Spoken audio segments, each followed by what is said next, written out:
안녕하세요. H성형외과 백정환입니다. 오늘 설명드릴 내용은 예전에 상담을 오셨던 분인데요. 본인 상담 내용을 기억을 잘 못하시겠고 또 한번 정리를 하고 싶어 하셔서 제게 요청을 주셔서 이렇게 오늘 한번 정리해 보았습니다. 광대 수술을 받으신 분인데요. 이제 귓광대 수술을 받으신 분인데 지금 이렇게 사진에서 보시면 이쪽에 보시면 아치 쪽에 절골 라인은 살짝 관찰이 되지만 줄어든 양은 뭐 어느 정도는 있으리라고 생각이 됩니다. 하지만 절골 라인만 관찰되고 이 측면에 뒷광대라고 하는 부분이 조금은 보이고요. 옆광대는 조금 줄어들었는지 말았는지 사실 수술 전 CT가 없어서 정확하게 확인이 불가합니다. 하지만 이쪽 45도 광대는 이렇게 보시면 이렇게 갈린 모습이 관찰이 되죠. 그래서 반대쪽도 보시면 이 부분이 갈린 모습이 관찰이 되고요.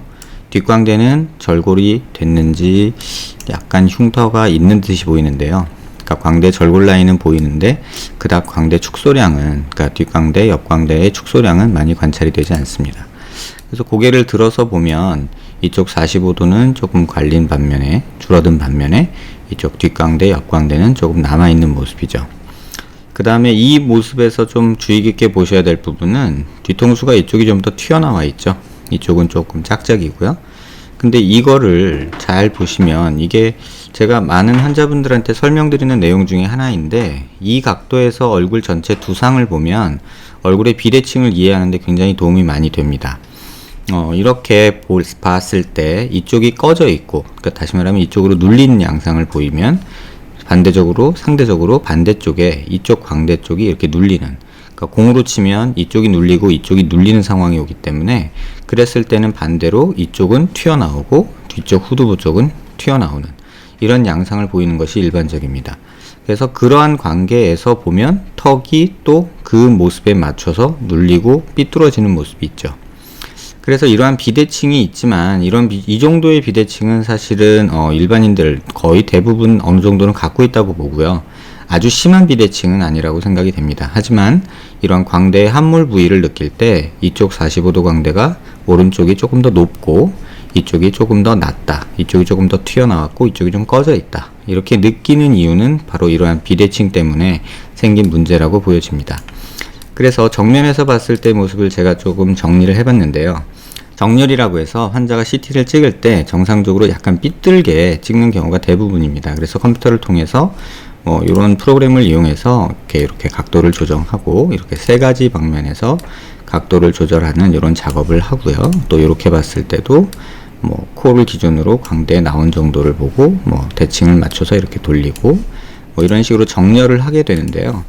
이렇게 정렬을 한 후에 어떤 수평선을 그어 보면요. 안아골의 하면을 따라서, 안아골의 아래쪽 면을 따라서 이렇게 수평선을 긋고요. 그 다음에 미간의 중심 라인하고 코뼈의 중심 라인, 그 다음에 안테리어 네잘 스파인이라고 해서 이쪽 코의 중심 라인, 또 위턱의 치아 중심 라인을 맞춰서 이렇게 수직선을 긋게 됩니다.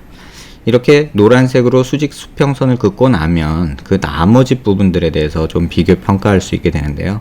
아래턱을 보시면은 아래턱의 중심 치아 라인에서 턱끝의 중심을 연결한 선이 이 파란 선이고요.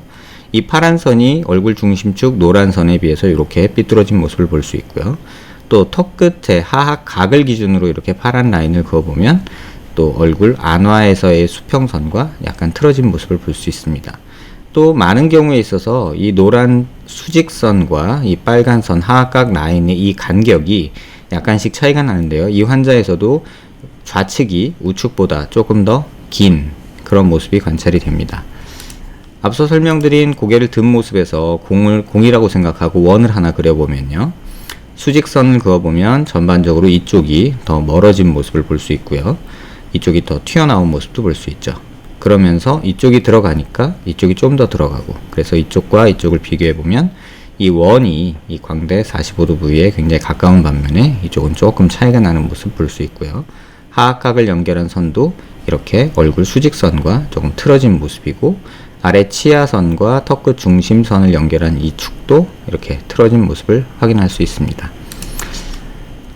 이 음영은 피부 음영하고 뼈를 같이 보는 음영인데요. 그래서 똑같이 원을 그려서 봤을 때 실제로 뼈의 비대칭에 비해서는 이렇게 우측의 45도는 약간 꺼져 있지만 이런 정도의 간격을 보이고요.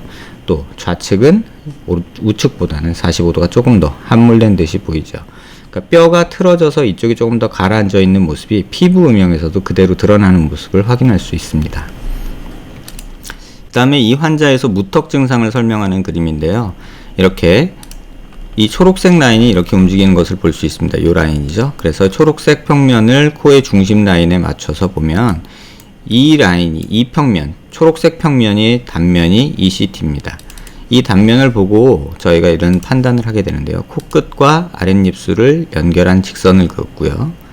코끝과 아랫입술이 달랑말랑 할 때 비율이 좋다고 하거든요. 그러면 턱끝에 부족한 양은 여기서부터 한 여기까지 돼서 한 7, 8mm 정도 이제 전진량이 부족하다는 것을 알 수 있는 그런 내용입니다. 그래서 그 내용을 조금 더 다른 그림에서 정리해보면 얼굴 측면에서 이런 수직선 보조선을 긋고요. 이렇게 빨간 화살표가 가리키는 부위가 이렇게 전진이 부족한 양이 되겠죠. 그래서 무턱 증상이 있다는 것을 알 수 있고요. 그 다음에 고개를 숙인 모습에서 이렇게 CT를 고개를 숙여서 보면 이렇게 뒷광대 부위가 굉장히 튀어나온 모습을 볼 수 있고요. 그 다음에 이렇게 보조선을 그어서 보면 이 거리가 이 거리보다 약간 더 긴 모습이 보이고요.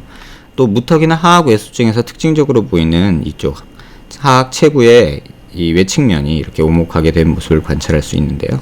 양쪽에서 모두 이렇게 오목한 모습이 관찰이 되고, 만약에 전진수를 하게 된다면, 또 보형물을 통한 수술을 하게 된다면 이렇게 돌출된 부위부터 이렇게 원을 그려서 지금 보면 오렌지색으로 된 그림이거든요. 그래서 이 보조선만큼 보형물을 만들면 되지 않겠나 이런 생각을 합니다. 측면 모습 자세히 다시 한번 보시면 여기에 갈려있는 모습이 확인이 되고요.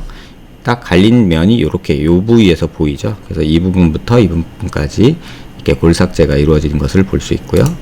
그 다음에 옆에서 보시면 뒷광대나 45도 광대가 이렇게 튀어나와 있는, 45도 광대 아니라 옆광대죠.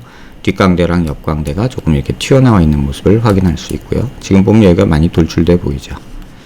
반대쪽도 마찬가지로 45도 쪽에 이렇게 갈려 있는 모습이고, 뒷광대 쪽으로는 이렇게 튀어나온 모습이죠. 이쪽 보시면 이렇게 튀어나와 있죠.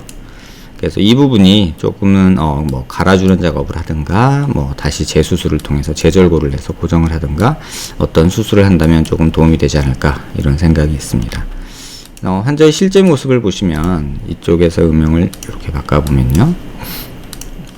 실제 음영과 실제 사진 모습인데요. 이러한 CT 이미지가 되게 중요한 이유는 사진은 사실 조명이나 어떤 각도, 찍는 각도, 환자의 포지션에 따라서 굉장히 다르고요. 또 피부 화장이나 또 피부 색에 따라서 음영이 완전히 다 드러나지 않는 경우가 많습니다. 그래서 굴곡을 평가하기 위해서는 차라리 이렇게 색깔이 없는 CT 스캔에서의 피부 음영이 오히려 도움이 되는 경우가 많은데요.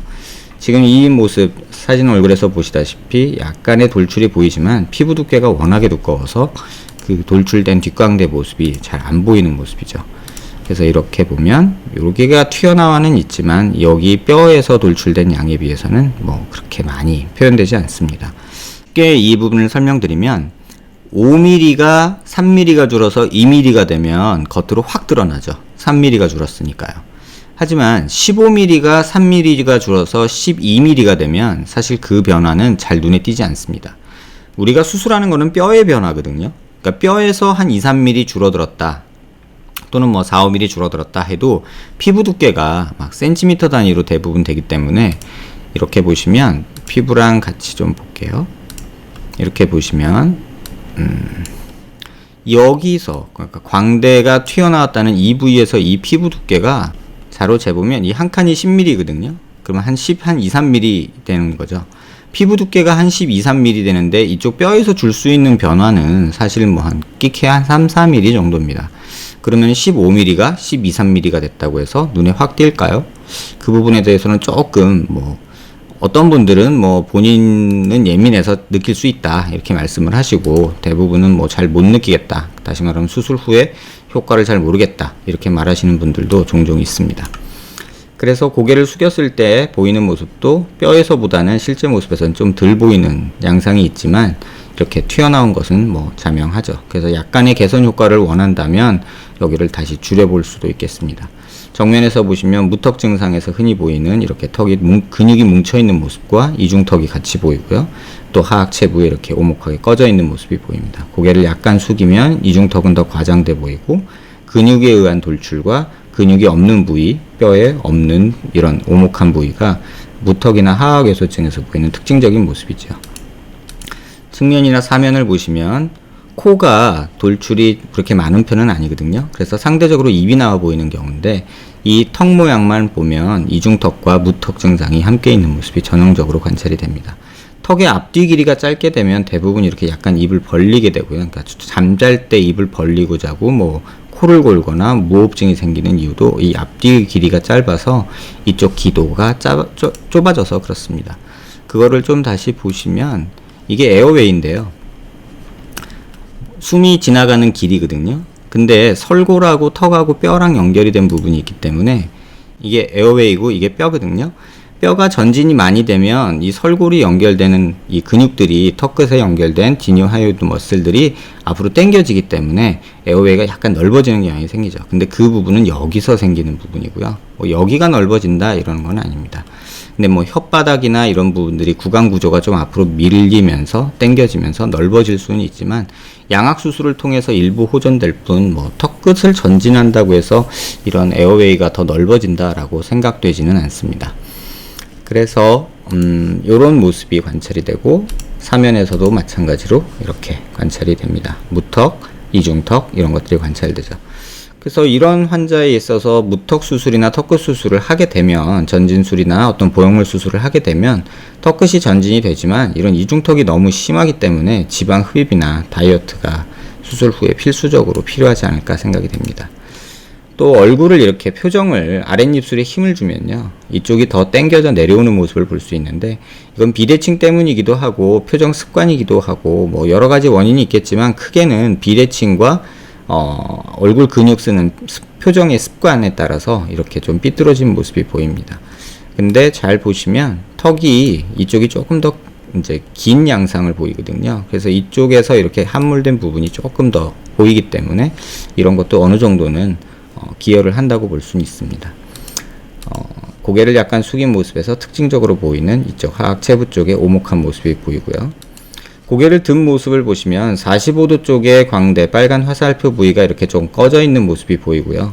이렇게 뒷광대라고 하는 부위에 돌출이 있어서 파란 화살표 부위에 약간 커져 있는 모습이 보입니다. 그래서 다시 수술을 하게 되면 뭐 많은 기대를 하면 요렇게까지 되지는 않겠지만 한 요 정도는 라인이 좀 개선이 되지 않겠나 그런 생각이 있습니다.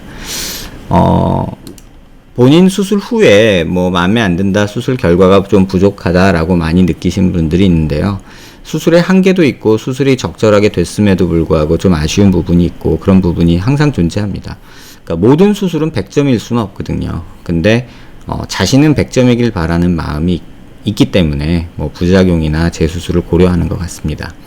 하지만 본인이 얻으려고 했던 목표치가 물론 10점 만점을 원하겠지만 대부분 8, 9점 정도 된다면 재수술을 고려하기보다는 그냥 조금 받아들이고 사시기를 개인적으로는 권하고 있습니다. 하지만 현실적으로 쉽지는 않은 것 같아요. 그러니까 돈을 들여서 고생해서 수술을 했는데 10점이 돼야지 라는 그런 작은 욕심 때문에 또 다른 수술을 계획하거나 무리스러운 수술을 하는 경우가 종종 관찰이 되는데요. 그게 오히려 부작용과 또는 수술 후에 또 불만족 이런 것들을 야기하지 않나 이런 생각이 듭니다. 환자분께 뭐 정리를 한번 다시 해드린 개념으로 영상을 제작해 봤고요. 도움되는 내용이 되었길 바랍니다.